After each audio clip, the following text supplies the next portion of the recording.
50 के दशक से ही चंडीगढ़ में लोग बसना शुरू हो गए थे और ये शहर धीरे-धीरे बढ़ना भी शुरू हो गया था।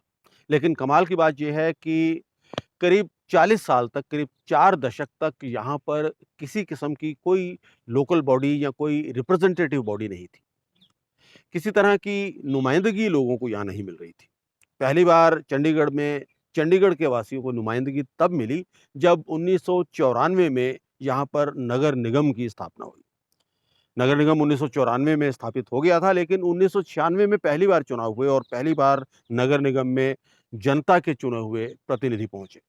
तो इस बार लैंडस्केप में हम बात करने वाले हैं चंडीगढ़ नगर निगम के बारे में और चंडीगढ़ में लोगों की नुमाइंदगी के बारे में।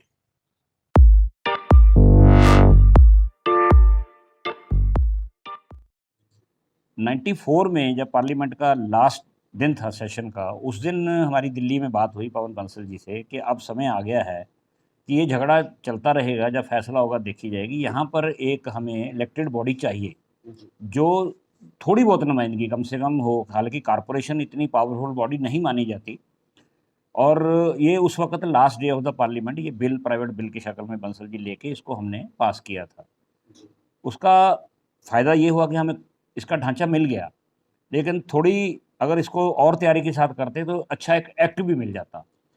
उस वक़्त ये सोचा गया कौन सा एक्ट लागू किया जाए, तो वहाँ से पंजाब म्यूनिसिपल एक्ट उठाया, उसमें थोड़ी बहुत तब्दीली की। आज भी देखेंगे तो वही नाम है, Punjab municipal act extended to Chandigarh with certain amendment. कोई चंडीगढ़ म्यूनिसिपल कॉर्पोरेशन का अपना एक्ट नहीं है, पर क्योंकि वो एक्ट पास हो गया पार्लियामेंट से तो आज भी वही लागू है। 96 में इसके पहले चुनाव हुए। 1994 में लोकसभा में प्राइवेट मेंबर बिल लाया गया और उसके बाद चंडीगढ़ का म्युनिसिपल कॉरपोरेशन एक्ट बना। या यूँ कहिए कि जो पंजाब का उस वक्त का म्युनिसिपल कॉरपोरेशन एक्ट था 1976 का, उसको ज्यों का त्यों चंडीगढ़ पर लागू कर दिया गया। उसकी वजह से कई गलतियां भी हुई और कई बातों को लेकर मजाक भी बनता है। एक तो सबसे पहले एक्ट में इसका एडमिनिस्ट्रेटिव ढांचा क्या होगा, उसको मैं पूरी तरह हम तय नहीं कर पाए। जबकि एक्ट में तय हो जाना चाहिए तो उसी दिन कि मेयर की क्या पावर होंगी, एसीआर कौन लिखेगा, नहीं करेगा, तो पंजाब म्यूनिसिपल एक्ट में लेने में ये पावर।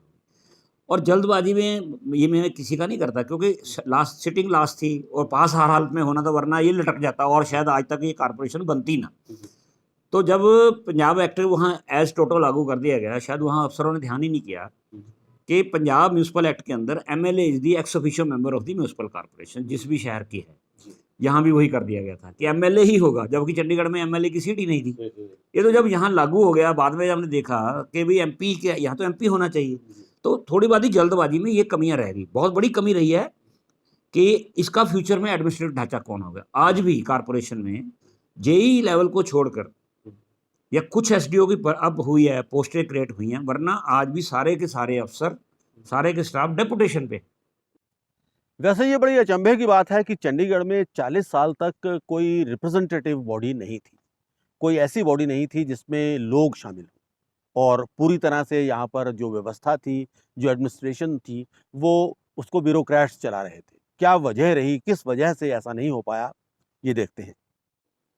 इसका सबसे बड़ा कारण तो ये है कि चंडीगढ़ 1966 के बाद डिस्प्यूटेड टेरिटरी ही माना गया।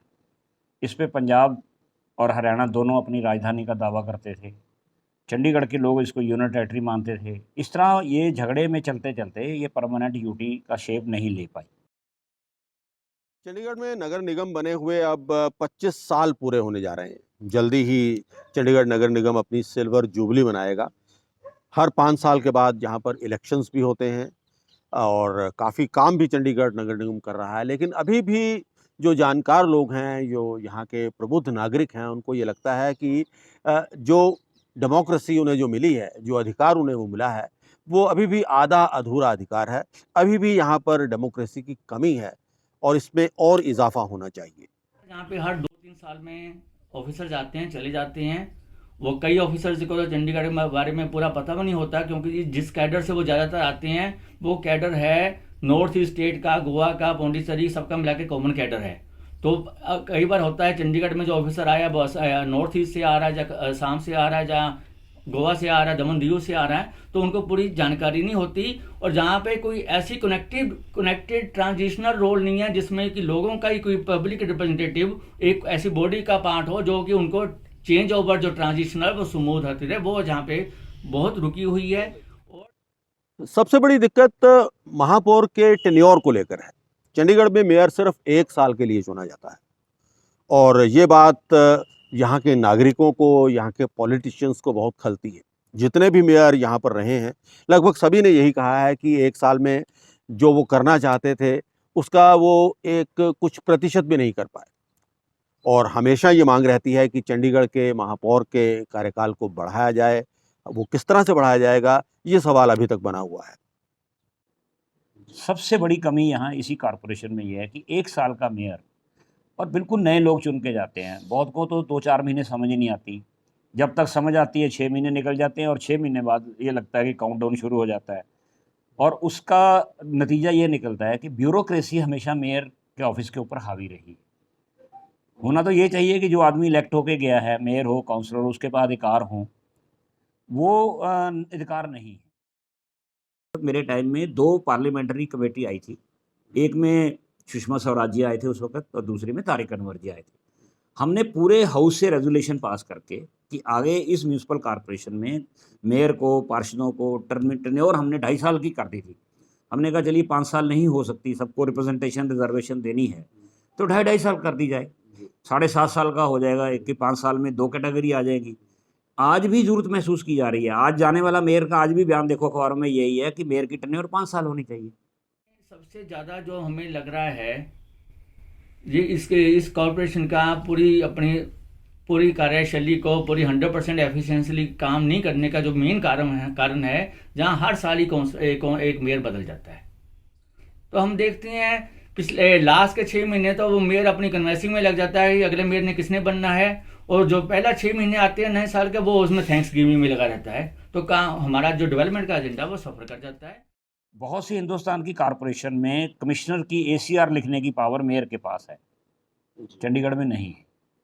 इसका मतलब ये होता है कि एग्जीक्यूटिव हेड जो है वो ऑल इन ऑल कमिश्नर हो गया। उस वजह से लोग या नीचे जो ढांचा होता है, एडमिनिस्ट्रेटिव ढांचा, वो मेयर की तरफ बहुत उसका ध्यान नहीं जाता। ये कुछ कमियां हैं जो चंडीगढ़ में, उसकी वजह से म्युनिसिपल कॉरपोरेशन की फंक्शनिंग पे ओवरऑल असर पड़ता है। चंडीगढ़ चूँकि एक केंद्र शासित प्रदेश है, तो निश्चित तौर पर यहाँ पर जो सत्ता है, जो वर्चस्व है, वो केंद्र का ही है। सीधे जो गृह मंत्रालय है केंद्र का, उसके अधीन चंडीगढ़ काम करता है और निगम की सफलता भी काफ़ी हद तक केंद्र सरकार की दयानतदारी के ऊपर निर्भर करती है। जो निगम के जो मेयर रहते हैं, जो महापौर रहते हैं या जो काउंसलर रहते हैं या जो उस वक्त पार्टी सत्ता में रहती है, वो कितने फंड्स केंद्र से लेकर आ सकती है और कितनी आसानी के साथ उन फंड्स को लेकर आ सकती है, ये बात बहुत मायने रखती है यहाँ की डेवलपमेंट्स को लेकर। कौन सी टेन्योर में सबसे ज़्यादा सेंटर से पैसा कौन आदमी लेके आया, ये एक बड़ा कारण रहा। इसमें मैं राजनीतिक टिप्पणियों से बचना चाहूँगा। इतना ज़रूर कहूँगा कि जब जो कांग्रेस के मेंबर पार्लियामेंट रहे, उस वक़्त हम सेंटर से जो हमारा शेयर था वो हम बराबर लेके आ पाए। आती थी जो तो जब चंडीगढ़ यूनियन टेरिटरी बन गया तो ये चीज़ होनी बंद हो गई। फिर चंडीगढ़ का टाइम टू टाइम कभी इसकी डेवलपमेंट अच्छी हुई, कभी नहीं हुई। वो सारा डिपेंड करता रहा कि कब चंडीगढ़ को कोई ऐसा एमपी मिल गया जो बड़ा डायनेमिक एमपी था, या कब चंडीगढ़ को कोई ऐसा एमपी मिल गया जो सेंटर में यूनियन मिनिस्टर भी बन गया। तो आप देखेंगे जब जो चंडीगढ़ के कई एमपी मिनिस्टर बन गए हैं, जब उनकी वैसे लॉबिंग ज़्यादा थी सेंट्रल गवर्नमेंट, तब चंडीगढ़ का थोड़ा अच्छा बन रहा। अदरवाइज पिछले 10 साल में लगातार चंडीगढ़ नीचे जाता रहा। अब सवाल ये उठता है कि चंडीगढ़ की समस्याओं से निपटने के लिए, चंडीगढ़ की शासन व्यवस्था को देखने के लिए क्या एकमात्र रिप्रेजेंटेटिव बॉडी होना क्या पर्याप्त है? क्या नगर निगम के सहारे चंडीगढ़ का कामकाज चलाया जा सकता है? हालांकि इसको लेकर अब तरह-तरह के सवाल उठ रहे हैं। लोग चाह रहे हैं कि यहाँ पर और डेमोक्रेसी हो और लोगों की नुमाइंदगी बढ़े। यहाँ पर अलग से विधानसभा की बात भी होती है। विधानसभा के लिए निश्चित तौर पर राज्यों की जो है कोऑपरेशन की ज़रूरत होगी, पंजाब की कोऑपरेशन की ज़रूरत होगी, हरियाणा के सहयोग की ज़रूरत होगी। इसके साथ-साथ जिस तरह से गोरखा हिल काउंसिल दार्जिलिंग में है, उस तरह की चंडीगढ़ डेवलपमेंट काउंसिल बनाए जाने की बात भी यहाँ होती है। ये लोग चाहते हैं कि विधानसभा बने, पर इसमें थोड़ी सी अड़चन है। इसमें बड़ा दिल अगर पंजाब हरियाणा दिखाएं, कुछ हिस्सा मोहाली का या कुछ हरियाणा का देंगे तो बन सकती है, वरना तो इतने छोटे में तो संभावना नहीं है। एक अल्टरनेटिव और है, वो है चंडीगढ़ डेवलपमेंट काउंसिल। वो इसके कारपोरेशन के साथ भी हो सकती है। उसमें सिर्फ कानून बनाने को छोड़कर बाकी फाइनेंशियल सारे अधिकार उसके पास है। ये कुछ प्रदेशों में है, बंगाल में है, गोरखा हिल डेवलपमेंट काउंसिल बनाई सुभाष की सिंह, आपको याद होगा एजुकेशन, उसमें समझौते गोरखालैंड की वो उसी तरह की हम चाहते हैं कि चंडीगढ़ में भी एक सिटी डेवलपमेंट काउंसिल हो जाए स्टेट की। तो ये थी चंडीगढ़ नगर निगम पर हमारी खास पेशकश। इस एपिसोड में बस इतना ही। अगले एपिसोड में किसी और रोचक कहानी के साथ, किसी और रोचक मुद्दे के साथ हम एक बार फिर आपके सामने हाजिर होंगे। और जाते जाते एक बार फिर हम आपसे गुजारिश करेंगे कि आप हमारे चैनल न्यूज़ एस्केप को सब्सक्राइब करिए और इसके साथ साथ बेल आइकन ज़रूर दबाइए ताकि आपको नोटिफिकेशंस मिलती रहें। धन्यवाद।